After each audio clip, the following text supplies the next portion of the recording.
ನಮಸ್ಕಾರ. Media focus ವೀಕ್ಷಕ ಮಿತ್ರರಿಗೆ ಸ್ವಾಗತ. ನಾನು ಶ್ರೀಪತಿ ಹೆಗಡೆ ಹಕ್ಲಾಡಿ.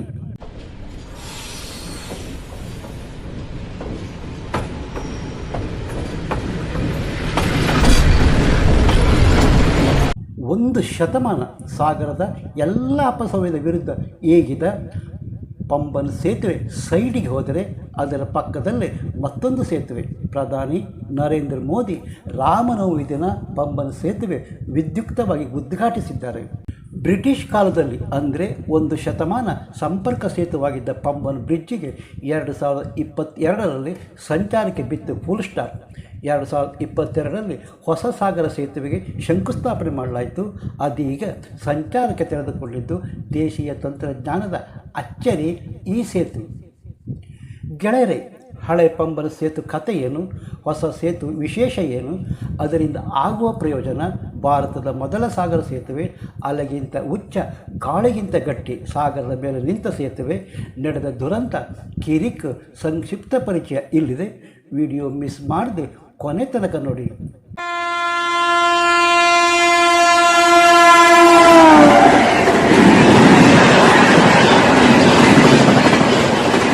ಗೆಳೆಯರೇ, ಹೊಸ ಪಂಬನ್ ಬ್ರಿಡ್ಜ್ ಕಥೆ ಹೇಳುವ ಮೊದಲು ಎರಡು ಕಹಿ ಸತ್ಯ ಹೇಳದಿದ್ದರೆ ಹೇಗೆ? ಒಂದು ಐತಿಹಾಸಿಕ ದುರಂತ, ಮತ್ತೊಂದು ವಿವಾದ ಸೃಷ್ಟಿಸಿದ ಕಿಡಿಗೇಡಿಗಳ ಕಿರಿಕು. ಮೊದಲು ಐತಿಹಾಸಿಕ ದುರಂತ ಏನು ನೋಡಿದ ನಂತರ ಕಿರಿಕ್ ಬಗ್ಗೆ ವಿವರಿಸುತ್ತೇನೆ. ಪಂಬನ್ ಬ್ರಿಡ್ಜ್ ಅಂದ ಕೂಡಲೇ ಎರಡು ದುರಂತಗಳು ಕಣ್ಣು ಮುಂದೆ ಹಾದು ಹೋಗುತ್ತೆ.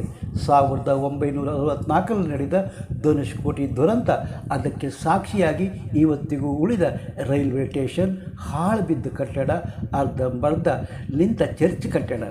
1964ರಲ್ಲಿ ಬೀಸಿದ ಚಂಡಮಾರುತಕ್ಕೆ ಸುಮಾರು 1800 ಜನ ಪ್ರಾಣ ಕಳೆದುಕೊಂಡ್ರೆ, 2010 ಕಿಮಿ ವೇಗದಲ್ಲಿ ಬೀಸಿದ ಗಾಳಿಗೆ ಕುಂಭದ್ರೋಣ ಮಳೆ ಪೂರ್ವ ಕರಾವಳಿ ಅಕ್ಷರಶಃ ಮುಳುಗಿ ಹೋಯಿತು. ಧನುಷ್ಕೋಟಿಗೆ ಹೋಗುತ್ತಿದ್ದ ರೈಲನ್ನೇ ಸಮುದ್ರ ನುಂಗಿದರೆ ಅದರಲ್ಲಿದ್ದ ಯಾವೊಬ್ಬ ಪ್ರಯಾಣಿಕರ ಬದುಕು ಉಳಿಯಲೇ ಇಲ್ಲ. ಇದು ಟ್ರೈನ್ ನಂಬರ್ 653 ಚೆನ್ನೈನಿಂದ ಧನುಷ್ಕೋಟಿಗೆ ಹೊರಟಿತ್ತು. ಅಂತೂ ಇಂತೂ ಟ್ರೈನು ಪಂಬನ್ ಬ್ರಿಡ್ಜ್ ದಾಟಿ ಧನುಷ್ಕೋಟಿಗೆ ಹೊರಟ ಟ್ರೈನು ಸಮುದ್ರದ ನಡುವೆ ಬಾಕಿ ಆಯಿತು. ಗಾಳಿಯ ಜೋರು, ಕಡಲ ಅಲೆಯ ಉಬ್ಬರ, ಪ್ರಯಾಣಿಕರು ಗಾಳಿ ಮತ್ತು ಅಲೆಯ ನೀರ ತಡೆಯುವುದಕ್ಕೋಸ್ಕರ ಟ್ರೈನ್ನ ಕಿಟಕಿಗಳ ಬಂದ್ ಮಾಡಿದರು.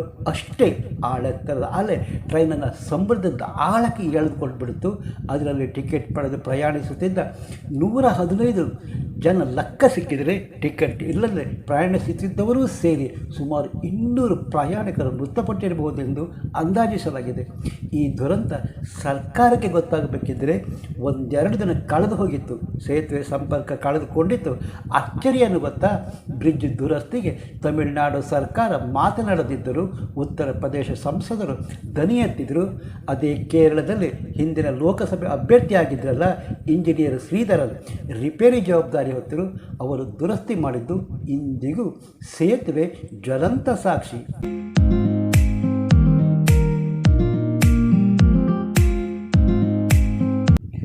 ರಾಮೇಶ್ವರ ಮಸೀದಿ ಮಿನಾರ್ ಮೇಲೆ ಅಲ್ಲಾಹು ಅಕ್ಬರ್ ಬೋರ್ಡ್ ಇದ್ದು ಅದನ್ನು ಪ್ಲಾಸ್ಟಿಕ್ನಿಂದ ಮುಚ್ಚಿದ್ದು ಹೊಸ ವಿವಾದಕ್ಕೆ ಕಾರಣ. ಸೇತುವೆ ಉದ್ಘಾಟನೆಗೆ ಮೋದಿ ಬರ್ತಾರೆ ಎನ್ನುವ ಕಾರಣಕ್ಕೆ ಮುಚ್ಚಿದ್ದಾರೆ ಎಂದು STPI ವಿವಾದ ಸೃಷ್ಟಿಸಿದೆ. ಆದರೆ ಮಸೀದಿ ಆಡಳಿತ ಮಂಡಳಿ ಸಿವಿಲ್ ಕೆಲಸಕ್ಕಾಗಿ ಮುಚ್ಚಿದೆ ಅಂದರೆ ಪೊಲೀಸರು ತನಿಖೆ ಮಾಡುತ್ತೇವೆ ಎಂದಿದ್ದಾರೆ. ನಮ್ಮ ದೇಶದಲ್ಲಿ ವಿವಾದ ಶೂರರಿಗೇನು ಕಮ್ಮಿ ಇಲ್ಲ ರೀ. ನಾಯಿ ಬಗಳುತ್ತೆ ಅಂತ ಆನೆ ಪಥ ಇಲ್ಲಾದರೆ ಬದಲಿಸುತ್ತಾ? ರಾಮನ ಕಾಲದಲ್ಲಿ ಕಪಿಸೇನೆ ಮೂಲಕ ಲಂಕೆಗೆ ಸಂಪರ್ಕ ಕಟ್ಟಿದ ರಾಮಸೇತು, ಬಿಲ್ಲು ಬಾಣದ ಕತೆ ಆರಂಭವಾದ್ದು ಸ್ಥಳದ ಬಳಿ ಶುರುವಾಗಿದೆ ಭಾರತದ ಮೊದಲ ಸಾಗರ ಸೇತುವೆ. 1914 ಏಪ್ರಿಲ್ನಿಂದ ಸಮುದ್ರದ ಮೇಲೆ ರೈಲು ಸಂಚಾರ ಆರಂಭಿಸಿತು. ಇವತ್ತಿಗೂ ಅದೇ ಗಂಭೀರತೆ, ಅದೇ ಶ್ರದ್ಧೆ ಸೇತುವೆಗಿದ್ದರೂ 2022ರಲ್ಲಿ ಸೇತುವೆ ಸಂಚಾರಕ್ಕೆ ಯೋಗ್ಯವಲ್ಲ ಎನ್ನುವ ಕಾರಣಕ್ಕೆ ನಿಲ್ಲಿಸಲಾಯಿತು. ಪಂಬನ್ ಸೇತುವೆ ತಮಿಳುನಾಡು ಮನ್ನಾರ್ ಕೊಲ್ಲಿಯಲ್ಲಿ ಕಟ್ಟಲಾಗಿತ್ತು. ಈ ಸೇತು ಪಂಬನ್ ದ್ವೀಪ, ಲಂಕಾ ಮತ್ತು ಭಾರತ ಭೂಖಂಡ ಬೆಸೆಯುತ್ತೆ. ಪಂಬನ್ ಸೇತುವೆ ಪಕ್ಕದಲ್ಲೇ ಇಂದಿನ ಸುಧಾರಿತ ರಸ್ತೆ ಸೇತು ಕೂಡ ಇದೆ.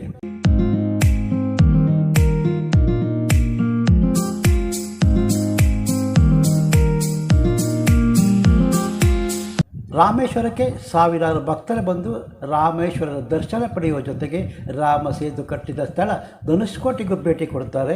ಭಾರತದ ಕಡೆಯ ಸ್ಟೇಷನ್ ಎನಿಸಿಕೊಂಡ ಪಂಬಲ್ ನಿಲ್ದಾಣ ತನಕ ರೈಲು ಓಡುತ್ತೆ. ಇನ್ನು ಮುಂದೆ ಹೊಸ ಸೇತು ಮೂಲಕ ರಾಮೇಶ್ವರಕ್ಕೆ ರೈಲು ಸಂಚಾರ ಕಲ್ಪಿಸಲಾಗಿದೆ. ಹಾಗಾಗಿ ಈ ಸೇತು ರಾಷ್ಟ್ರದ ಗಮನ ಸೆಳೆಯುತ್ತಿದೆ. 1914 ಬ್ರಿಟಿಷರ ಕಾಲದಲ್ಲಿ ರೈಲ್ವೆ ಸೇವೆ ಆರಂಭ. ಬ್ರಿಟಿಷರು ಸೇತುವೆಗೆ ಪಂಬನ್ ಬ್ರಿಡ್ಜ್ ಅಂತ ನಾಮಕರಣ ಮಾಡಿದರು. ಈ ಮಾರ್ಗ ಶ್ರೀಲಂಕಾ, ಪೆರ್ರಿ ಕನೆಕ್ಟ್ ಮಾಡುತ್ತೆ. ಚೆನ್ನೈನಿಂದ ರಾಮೇಶ್ವರ ಧನುಷ್ಕೋಟಿ ತನಕ ರೈಲು ಓಡಾಡುತ್ತೆ. ಧನುಷ್ಕೋಟಿಯಿಂದ ಪ್ರಯಾಣಿಕರು ಹಡಗಿನ ಮೂಲಕ ಶ್ರೀಲಂಕಾ ಸೇರ್ತಿದ್ದು ಅದಕ್ಕೆ ಚೆನ್ನೈ ಸೀಲೋನ್ ಟ್ರೈನ್ ಅಂತಲೂ ಕರೆಯುತ್ತಿದ್ದರು. 2010ರಲ್ಲಿ ಬಾಂದ್ರಾವರ್ಲಿ ಸೇತುವೆ ಉದ್ಘಾಟನೆ ತನಕ ಭಾರತದ ಅತಿ ದೊಡ್ಡ ಸಮುದ್ರ ಸೇತುವೆ ಅಂತಲೇ ಗುರುತಿಸಿಕೊಂಡಿತ್ತು ಪಂಬನ್.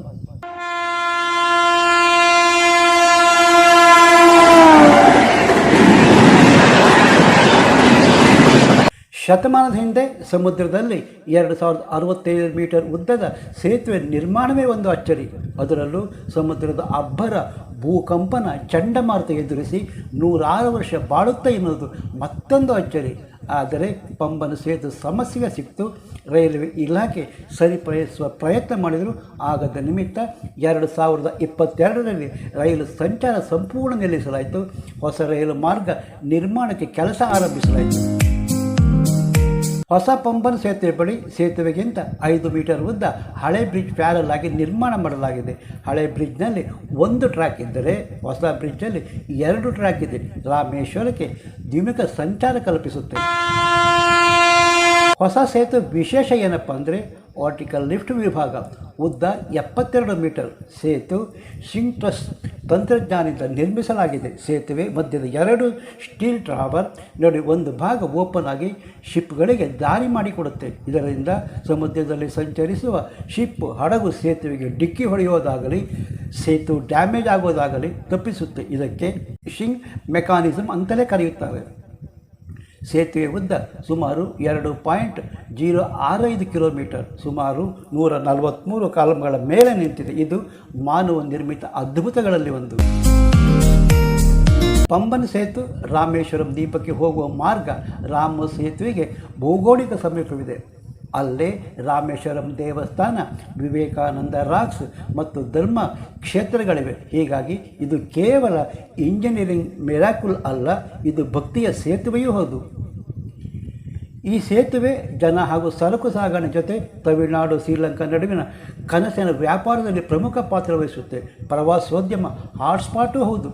ರಾಮ ಸೇತು ಅಥವಾ ಆಡಮ್ಸ್ ಬ್ರಿಡ್ಜ್ ಇವು ಭಾರತ ಮತ್ತು ಶ್ರೀಲಂಕಾ ನಡುವೆ ಇರುವ ಶಿಲಾಸರಣಿ. ನಾಸಾ ಉಪಗ್ರಹ ಚಿತ್ರದಲ್ಲಿ ಗೋಚರವಾಗಿದೆ. ಕೆಲ ವಿಜ್ಞಾನಿಗಳು ಇದು ನೈಸರ್ಗಿಕವಾಗಿ ರೂಪುಗೊಂಡ ಎಡ್ ಎಫೆಕ್ಟ್ ಅಂದರೆ ಧಾರ್ಮಿಕ ವಲಯ ರಾಮನ ಸೇತುವೆ ಅಂತಲೇ ನಂಬುತ್ತದೆ. ಇದು ಇಂದಿಗೂ ವಿವಾದ ಮತ್ತು ವಿಸ್ಮಯ ಮತ್ತು ಭಕ್ತಿಯಿಂದ ತುಂಬಿದೆ.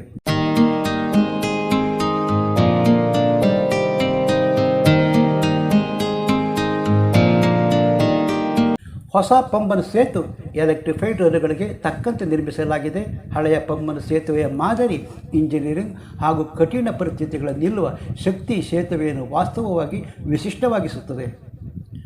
ಪಂಬನ್ ಸೇತುವೆ ಅಂದರೆ ಅದು ಕೇವಲ ಒಂದು ರೈಲು ಹೋಗುವ ದಾರಿಯಲ್ಲ, ಅದು ಭೂಮಿಯ ಮೇಲೆ ಭಾವನೆಯ ಸೇತುವೆಯೇ ಹೌದು.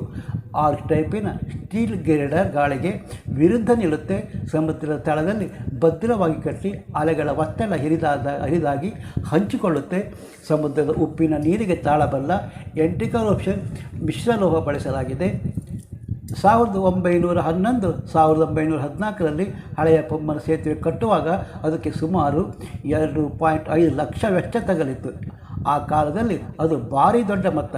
ಹೊಸ ಎಲೆಕ್ಟ್ರಿಫೈಡ್ ಪಂಬನ್ ಬ್ರಿಡ್ಜ್ ಅಂದಾಜು ವೆಚ್ಚ 250 ಕೋಟಿ. ಹೊಸ ಸೇತುವೆ 2.05 ಕಿಮಿ ಉದ್ದವಿದ್ದು ಸ್ವಯಂಚಾಲಿತ ಲಿಫ್ಟ್ ಸಿಸ್ಟಮ್ ಇದೆ. ಪಂಬನ್ ಸೇತುವೆ ಹಿಂದೆ ಇಂಜಿನಿಯರ್ ಸುದರ್ಶನ್ ಇದ್ದಾರೆ. ಅವರು ಇಂಗ್ಲೆಂಡಲ್ಲಿ ತರಬೇತಿ ಪಡೆದು ಬ್ರಿಟಿಷ್ ಕಾಲದ ಅತ್ಯಾಧುನಿಕ ಟೆಕ್ನಾಲಜಿ ಬಳಸಿಕೊಂಡು ಉತ್ತಮವಾದ ಇದೊಂದು ಭಾರತೀಯ ಇಂಜಿನಿಯರಿಂಗ್ ಸಾಧನೆ.